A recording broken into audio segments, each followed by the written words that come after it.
आप देख रहे हैं के न्यूज खबरों का। सीएम योगी ने गोरखनाथ मंदिर में लगाया जनता दरबार। सीएम योगी ने सुनी फरियादियों की फरियाद, अधिकारियों को सीएम ने दिए निर्देश।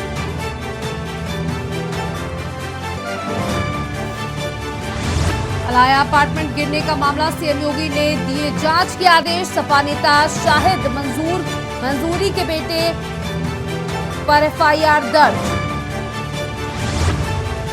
लखनऊ अलाया अपार्टमेंट हादसे में दूसरी मौत, अभी भी मलबे में फंसे लोग, उचित ऑक्सीजन की जा रही आपूर्ति।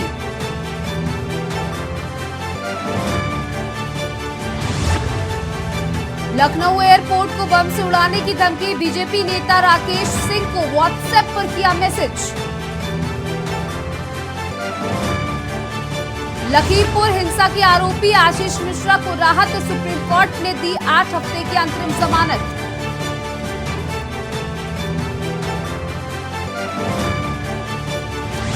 राहुल गांधी के विवादित बयानों पर बीजेपी ने मांगी सफाई। सीएम सीमा पर सैनिकों की पिटाई के बयान पर मांगा स्पष्टीकरण। आप देख रहे हैं के न्यूज खबरों का सारथी। नमस्कार, आप देख रहे हैं खबर उत्तर प्रदेश। मैं हूं आपके साथ सौम्या। आप बात करते हैं सबसे पहले लखनऊ की, जहां बिल्डिंग हादसे में एक और मौत हो गई है। इस वक्त की सबसे बड़ी खबर, जहां इस बिल्डिंग प्रकरण में एक और की मौत हो गई। पहले बुजुर्ग महिला की मौत हुई थी, उसके बाद इस हादसे में एक और मौत, यानी टोटल 2 मौतें इस पूरे मामले पर हो चुकी हैं। लखनऊ हादसे में एक महिला की हुई मौत।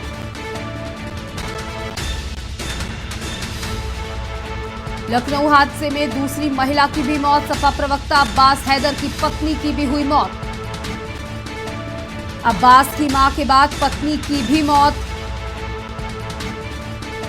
यहां आपको बता दें, एक ही परिवार की 2 महिलाओं की मौत हो गई है। अब्बास हैदर की पत्नी उज़मा की भी मौत। सिविल हॉस्पिटल में डॉक्टर ने घोषित किया मृत। एक ही परिवार में 2 लोगों की मौत। मचा कोहराम, हादसे में अब तक 2 लोगों की मौत हुई। लगातार रेस्क्यू ऑपरेशन जारी। मलबे में अभी भी 2 से 3 लोगों के फंसे होने की आशंका। लगातार रेस्क्यू ऑपरेशन जारी। मलबे में अभी भी 2 से 3 लोगों के फंसे होने की आशंका। हमारे साथ ब्यूरो चीफ मनीष जुड़ चुके हैं। जी मनीष जी, एक और मौत, एक ही परिवार की 2 महिलाओं की मौत, परिजनों में कोहराम मचा हुआ है। अभी रेस्क्यू का कार्य कितनी तेजी से चल रहा है?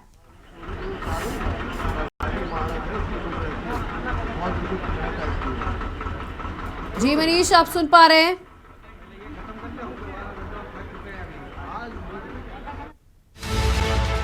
तो हम संपर्क साधने की कोशिश करेंगे। हमारे संवाददाता ग्राउंड जीरो से जुड़े हुए हैं, जहां पर लगातार एसडीआरएफ और एनडीआरएफ की टीमें राहत बचाव का कार्य कर रही हैं। जहां इस घटना को 15 घंटे से ज्यादा का वक्त हो गया है और अब्बास की मां के बाद अब उनकी पत्नी, अब्बास हैदर की पत्नी उज़मा का निधन हो गया है।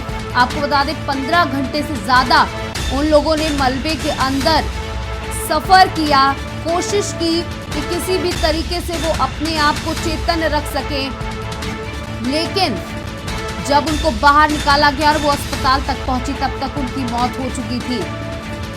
और हमारे ब्यूरो चीफ मनीष श्रीवास्तव जुड़ चुके हैं। जी मनीष, आपको आवाज आ रही है? यार क्या करें बताओ। एक और मौत, यानी कि 2 महिलाओं की मौत हो गई है। मनीष, एक ही परिवार की 2 महिलाएं, रेस्क्यू का कार्य कहां तक पहुंचा? कितने लोग अभी भी दबे हुए हैं मलबे में? देखिए, अब जो रेस्क्यू का कार्य जारी है और लगभग 1 या 2 व्यक्ति के दबे होने की बात कही जा रही है और एनडीआरएफ की टीम लगातार रेस्क्यू ऑपरेशन में जारी है। और जो दूसरी महिला का भी रेस्क्यू किया गया था, उनकी भी मौत की पुष्टि हो गई है। अब जो लोग, अभी 2 लोग निकाले गए और दोनों की मौत हो गई है। एक बड़ी घटना। अब इसको लेकर के पूरा महकमा जो है चिंतित है और एफआईआर की कार्रवाई तेज कर दी गई है और लगातार अपराधियों के खिलाफ शिकंजा कसने की भी तैयारी है। एलडीए की जहां तक बात करें, एलडीए के अधिकारियों पर अब गाज गिरने की पूरी उम्मीद जताई जा रही है, क्योंकि एलडीए ने 2009 में इस बिल्डिंग को खड़ा करने के लिए नक्शा पास कराने के एलडीए विभाग गया था और एलडीए ने इसको नक्शे को जो है पास नहीं किया था। इसकी कंपाउंडिंग जमा की 2010 में 2010 में कंपाउंडिंग जमा करने के बाद भी 2 मंजिला इमारत बनाने की बात की गई थी और ये 5 मंजिल इमारत खड़ी कर दी गई। ऐसे में सीधे तौर पे पूरी तरह से अगर जिम्मेदार है तो एलडीए विभाग है। कंपाउंडिंग जमा करने की जब बात हुई थी, कंपाउंडिंग की हम आपको बात बताएं तो कंपाउंडिंग उस समय जमा की जाती है जब नक्शे को पूरी तरह से अगर नहीं सही पाया जाता, उसके बाद उसकी एक फॉर्मेलिटी करी जाती है, उसका जुर्माना लगाया जाता है, उसी को कंपाउंडिंग कहा जाता है। उस कंपाउंडिंग के जरिए वो धनराशि जमा की जाती है और ये धनराशि जमा करने के बाद भी पूरी तरह से अवैध रूप से इस बिल्डिंग को खड़ा किया गया। और अब जिस तरह से 2 मौतों की पुष्टि हो गई है और एक शख्स और अभी इस बिल्डिंग में दबे होने की बात कही जा रही है कि ये शख्स अभी एक और है, इसको लेकर के कार्रवाई की जा रही है और उम्मीद जताई जा रही है कि एनडीआरएफ की टीम शायद उनको सुरक्षित निकाल सके बाहर, क्योंकि समय जैसे जैसे बीत रहा है समस्या और बढ़ रही है, क्योंकि लगभग 17 से 18 घंटे होने को आए इस पूरे रेस्क्यू ऑपरेशन को करने के समय और अभी भी सभी अधिकारी पूरी तरह से मलबा को यहाँ से हटाया जा रहा है। सभी अधिकारी मौजूद हैं और देखना होगा कि जो रेस्क्यू किया जा रहा है उनकी हालत अब कैसे है। कुछ ही देर में उम्मीद जताई जा रही है कि उनको बाहर निकाला जा सकेगा। जी मनीष, जिस तरीके से आपने बताया कि 2 महिलाओं की मौत हो गई है और कुछ अन्य लोग, अब जब इन महिलाओं की मौत हो गई है तो उसके बाद साफ तौर पर डर का माहौल पैदा हो गया है कि जो लोगों का रेस्क्यू किया जा रहा है उनकी क्या कुछ स्थिति है।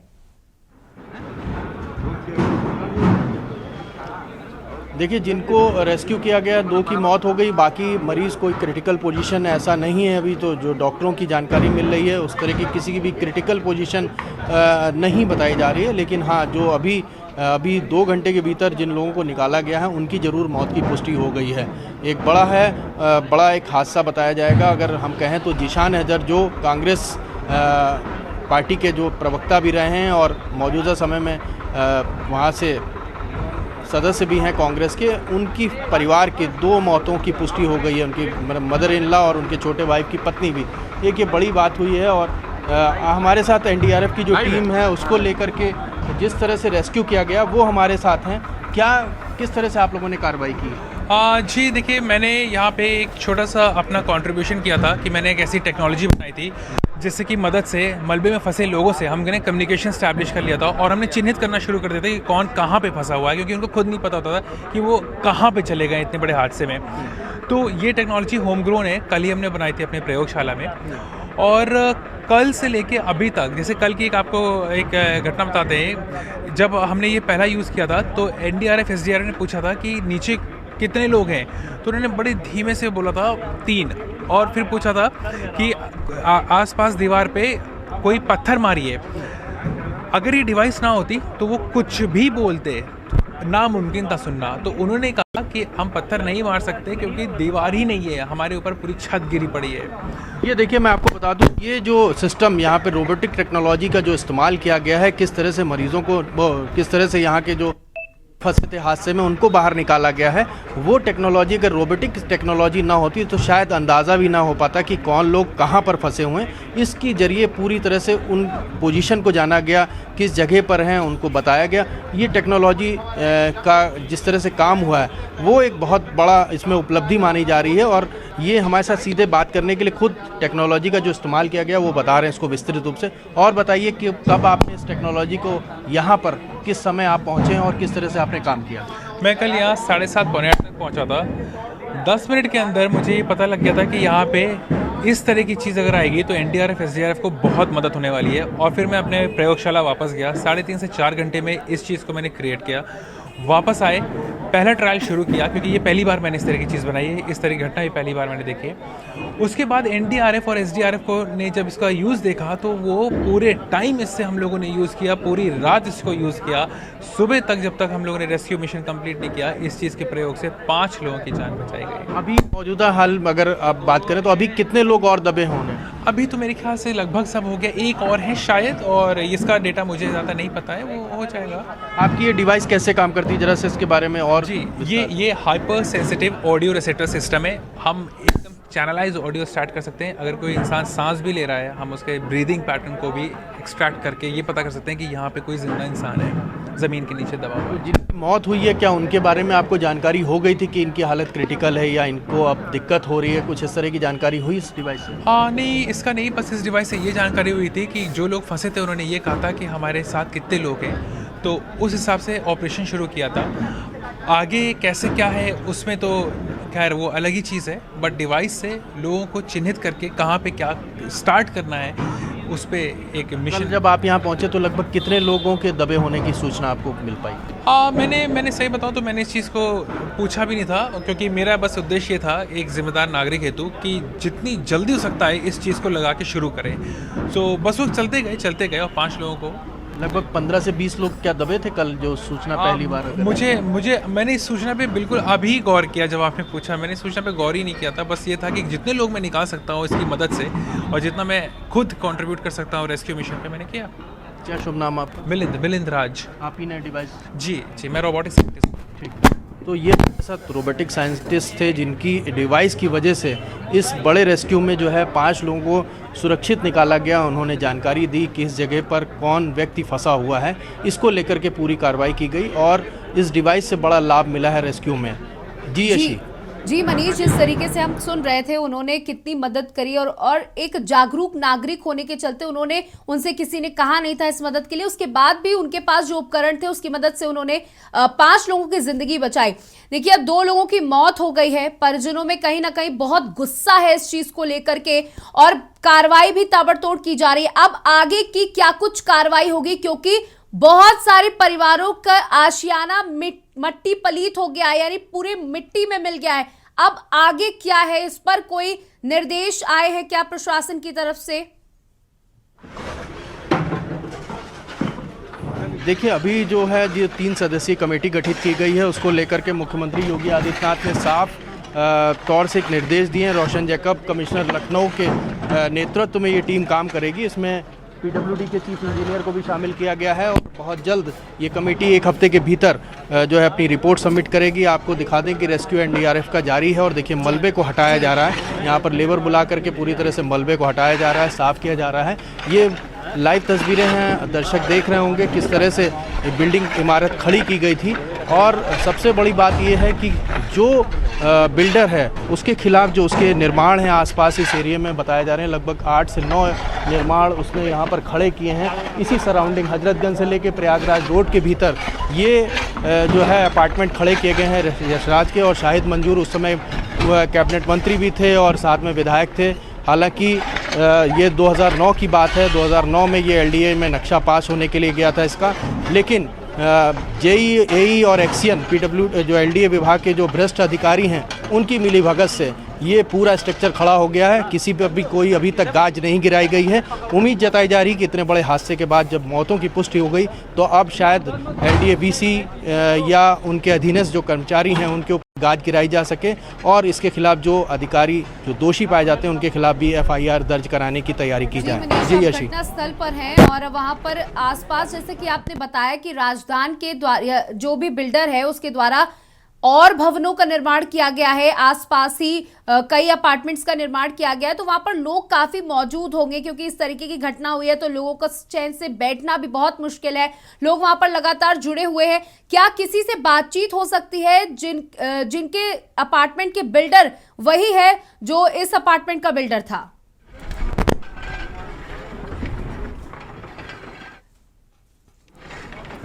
जी मनीष जी, आप सुन पा रहे हैं मुझे, सौम्या को?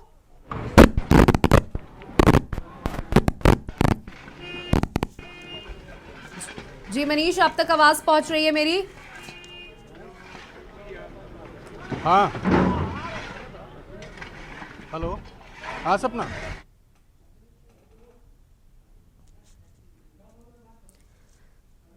तो ये तस्वीरें आप देख रहे हैं टेलीविजन स्क्रीन पर, जहां मलबे को हटाने का काम किया जा रहा है, जहां बहुमंजिला 5 मंजिला ये इमारत है और डॉग स्क्वाड भी आप यहां पर तस्वीरों में देख सकते हैं। जूम करके हमारे संवाददाता दिखा रहे हैं कि यहां पे डॉग स्क्वाड भी पहुंचा है। साथ ही देखिए कितनी बुरी तरीके से पूरे छत की छत बिल्कुल तबाह हो गई है। इतनी बड़ी बिल्डिंग का इस तरीके से जमींदोज हो जाना कोई छोटी बात नहीं है। कितना समय लगा होगा इस बिल्डिंग को बनाने में, कितना पैसा लगा होगा और जो सामग्रियों का इस्तेमाल किया गया वो कितनी खराब। आज भी हम देखते हैं कि 50-50 साल पुरानी इमारतें उसी तरीके से खड़ी हुई हैं। इतनी आपदाएं झेलने के बाद, भूकंप के झटके झेलने के बाद, बारिश आंधी हर चीज के बाद वो बिल्डिंगें, क्योंकि उसमें अच्छी क्वालिटी की सामग्री का इस्तेमाल किया गया है, जो थोड़ी बहुत मरम्मत के बाद वो फिर से वैसे ही काम करना शुरू कर देती। लेकिन इस बिल्डिंग को महज बने 10 से 12 साल हुए थे और इसकी हालत ये हो गई है कि इसने 2 जिंदगियों को अपनी आगोश में ले लिया है। और हमारे संवाददाता ग्राउंड जीरो से सुबह से ही और बल्कि देर रात से जब से ये हादसा हुआ है, ब्यूरो चीफ मनीष जुड़े हुए हैं, लोगों से बातचीत करने की कोशिश कर रहे हैं। जी मनीष, लाइव ऐसा हुआ है, इसको लेकर के बताइए। अभी इस संबंध में एलडीए की तरफ से एक तहरीर दी जा रही है जी, और इस संबंध में उच्च स्तर की जांच की जा रही है। जैसा भी होगा उचित बताया। तो 2009 में जब ये गया नक्शा, इसको कैंसिल कर दिया गया था, फिर कंपाउंडिंग जमा की गई। एलडीए की क्या जिम्मेदारी मानते हैं इतने बड़े हादसे के पीछे कुछ? इसी संबंध में उच्च स्तर पर जांच हो रही है। हाँ। जो भी जिम्मेदार हैं उनके विरुद्ध कार्रवाई। ये हमारे साथ एलडीए वीसी इंद्रमणि त्रिपाठी जी थे, जिन्होंने साफ तौर से ये बात कही है कि जो जांच की जा रही है, जो अधिकारी दोषी होंगे उनके खिलाफ कार्रवाई भी होगी। साफ तौर से अगर बात करें तो अभी कुछ भी स्पष्ट इंद्रमणि त्रिपाठी बोलने की स्थिति में नहीं है, लेकिन ज़रूरत है कि अब जिस तरह से ये बड़ा हादसा राजधानी लखनऊ में हुआ है, मुख्यमंत्री ने संज्ञान लिया, तो निश्चित रूप से कुछ ना कुछ कार्रवाई अधिकारियों के खिलाफ जरूर होगी और बस इंतजार है मंडल आयुक्त की रिपोर्ट आने का।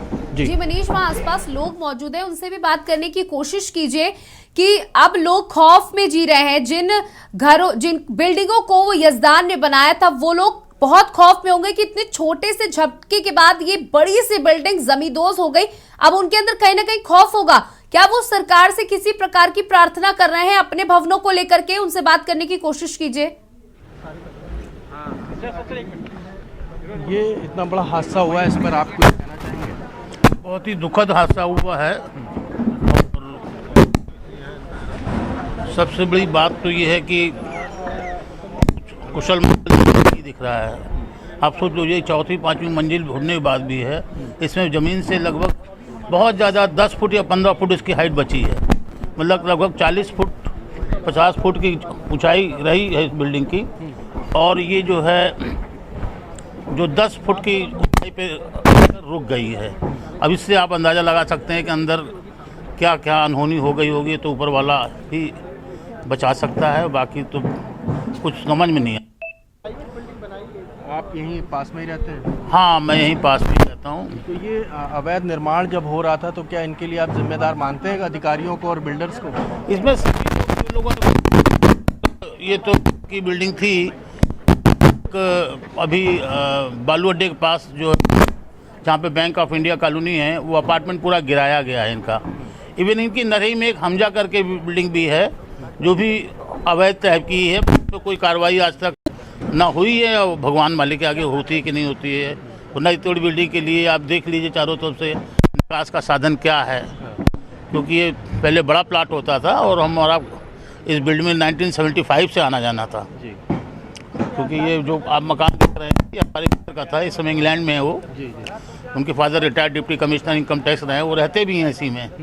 उनका ही बेटा भी कमांडेंट। ये पहले वहीं का होता था पूरा। फिर ये 4 पार्टनर थे, फिर बाद में बट गया, इनको मिला जिनको हिस्सा, उन्होंने अपना लिया। जो है ये जो है अपार्टमेंट जिनको बनाया था, वो याजदान जो बिल्डर हैं, बिल्डर कॉन्ट्रैक्ट में था, और लगभग 100-150 आदमियों की इसमें मौजूदगी रहती थी। इतना परिवार रहता था।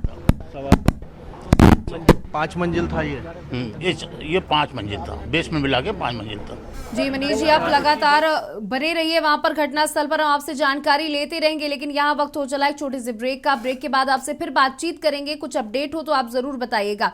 तो हमारे संवाददाता, हमारे ब्यूरो चीफ मनीष लगातार इस खबर पर बने हुए हैं। हम आपको पल पल की अपडेट दे रहे हैं, लेकिन यहाँ वक्त हो गया है छोटे से सारथी।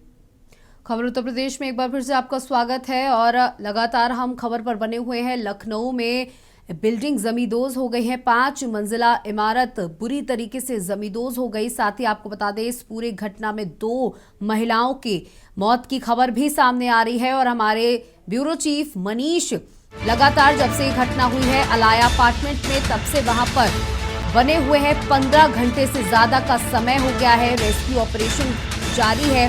साथ ही इस ऑपरेशन में 2 महिलाओं की मौत की खबर है। एक ही परिवार की उज़्मा एक ही परिवार की 2 महिलाओं की मौत की खबर सामने आई है, जहां एक बुजुर्ग महिला तो दूसरी महिला ने दम तोड़ दिया है और 15 घंटे तक उन्होंने सफर किया उस मलबे के नीचे, जहां लोगों से बातचीत, जब किसी ट्रांसमीटर के माध्यम से लोगों से अंदर बातचीत करने की कोशिश की गई तो उन्होंने कहा कि यहाँ पर हमारे ऊपर पूरी छत गिरी पड़ी है, हम सांस नहीं ले पा रहे। हालांकि ऑक्सीजन की काफी व्यवस्थाएं की गई। हमारे साथ bureau chief Manish ground zero से जुड़े हुए हैं, जो लोगों से बातचीत कर रहे थे।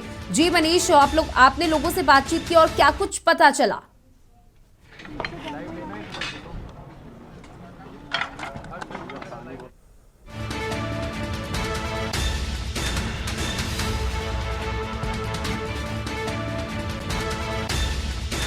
तो इस घटना पे 2 महिलाओं की मौत के बाद कोहराम मच गया है और इस मौत के बाद पुलिस फोर्स की तैनाती भी कर दी गई है। अलाया अपार्टमेंट, आपको बता दें, जो अलाया अपार्टमेंट है ये पूर्व मंत्री शाहिद मंजूरी के बेटे और भतीजे की साझेदारी में खड़ा किया गया था और इस जो बिल्डर है वो बदनाम यजदान ने ये बिल्डिंग बनाई थी। और अभी आप देख रहे थे ब्रेक से पहले जब हमारे ब्यूरो चीफ मनीष बातचीत कर रहे थे वहां पर मौजूदा लोगों से, तो लोगों ने बताया कि ये जो बिल्डर है इसकी एक बिल्डिंग को अभी बुलडोजर चलवाया गया है इस पूरी बिल्डिंग पर, क्योंकि मानकों के अनुरूप इस बिल्डिंग को तैयार यजदान द्वारा इस बिल्डिंग का निर्माण कराया गया था और मानकों के अनुरूप बिल्डिंग का निर्माण कराया गया, तो उसे कुछ दिन पहले जमींदोज किया गया। और दूसरा ये प्रकरण सामने आया जहां पर खराब सामग्री बिल्डर यजदान के द्वारा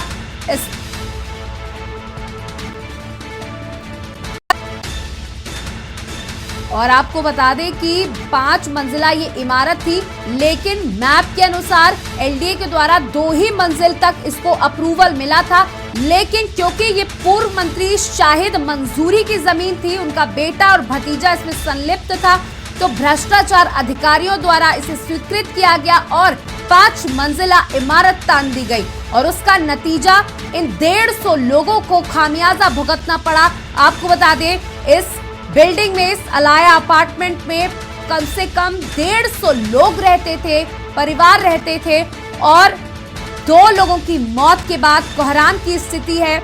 और इस पूरे मामले पर कई लोग जिम्मेदार हैं, सिर्फ एक की जिम्मेदारी नहीं, वो भ्रष्ट अधिकारी जिन्होंने मानकों के अनुरूप मैप को पास किया, यजदान बिल्डर जो हमेशा से खराब सामग्री के साथ लोगों के आशियानों के साथ खिलवाड़ करता है, लोगों की जिंदगियों के साथ खिलवाड़ करता है। साथ ही ये पूर्व मंत्री के बेटा और भतीजा जिसने यजदान जैसे बिल्डर को ये बिल्डिंग बनाने का पूरा कॉन्ट्रैक्ट दिया। हमारे ब्यूरो चीफ मनीष हमारे साथ जुड़े हुए हैं, अभी लोगों से बातचीत कर रहे थे। लोगों ने नाराजगी जताई कि जो यजदान बिल्डर है ये बेहद भ्रष्ट है, भ्रष्ट सामग्री इस्तेमाल करता है।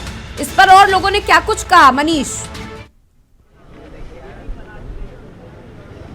देखिए, आपको साफ बता दें कि जिस तरह से यजदान बिल्डर को लगातार इनकी बिल्डिंग की अगर बात करें तो एक बिल्डिंग के ध्वस्तीकरण की बात की जा रही है जो बालू अड्डों के पास है, दूसरी बिल्डिंग ये गिर चुकी है, मलबे में तमाम लोग दबे होने की भी और भी आशंका जताई जा रही है। आसपास लगभग 8 से 9 बिल्डिंग यजदान बिल्डर ने बनाई है और इसमें शाहिद मंजूर के बेटे और भतीजे की बात की जा रही है कि उनकी पार्टनरशिप में ये बिल्डिंग बनी थी। 40% हिस्सा जो है वो बिल्डर को दिया गया था और 60% जो है वो शाहिद मंजूर के बेटे और भतीजे को था। अभी जो खबरें आ रही हैं 2 महिलाओं की मौत हो गई है और अभी जो यहाँ के लोग हैं उनकी बात अगर करें तो उनका ये कहना है कि अभी बहुत लोग मलबे में दबे हो सकते हैं। क्या कहेंगे भाई साहब, कुछ कितने लोग लगभग दबे होंगे? 12-14 परिवार रहता था, हर परिवार में 6-7 की संख्या कम से कम होती थी। और जहाँ तक हम समझते हैं कि मौजूदा 100 के आसपास की मौजूदगी रही हुई है, क्योंकि शाम का समय था, सभी लोग अपने घर वापस आ ही जाते हैं, स्कूल से, कॉलेज से बच्चे, तो अंदाज़ा लगाया जा सकता है बुजुर्ग भी थे, बच्चे भी थे, कुछ लोग सुरक्षित निकाले भी गए हैं। बाकी तो अब ये मलबा हटने के बाद ही पता लग पाएगा कि अंदर की स्थिति क्या है। बस इतना ही मैं बताना चाहूँगा। और बाकी जो लोग अंदर हैं उनके रिश्तेदार आसपास टहल रहे हैं, सब ऊपर वाले से दुआ कर रहे हैं कि किसी तरह उनके परिवार के लोग सुरक्षित रहें। ऐसे में ऊपर वाले के आशीर्वाद का ही सहारा है। बाकी सब तो आप लोग देख रहे हैं, जिस तरह लगभग 40 से 50 फुट ऊंची बिल्डिंग थी, जो आज ज़मीन पे पास जाकर आप देख रहे हैं बेसमेंट सहित 10 से 11 फुट की हाइट इसकी रह गई है।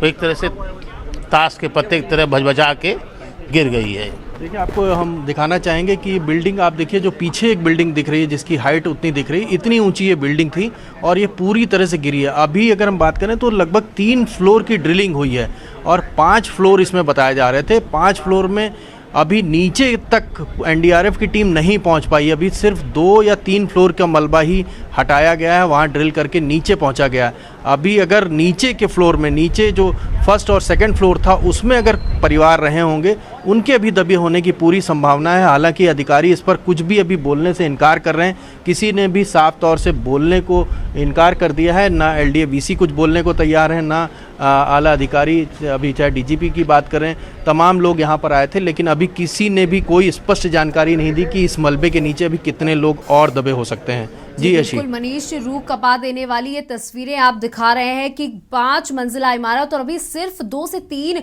मंजिल का ही ये मलबा हटाया गया और न जाने कितने परिवार दबे हो सकते हैं। बहुत बहुत शुक्रिया हमारे साथ जुड़ने के लिए। आप नजर बनाए रखिएगा, हम आपसे समय समय पर अपडेट लेते रहेंगे। तो आपने तस्वीरें देखी, हमारे ब्यूरो चीफ ने दिखाई कि किस तरीके से ये जो इतनी बड़ी इमारत भरभरा के ताश के पत्तों की तरह बिल्कुल बुरी तरीके से जमींदोज हो गई और न जाने कितने परिवार इसमें दबे हो सकते हैं, ऐसी आशंका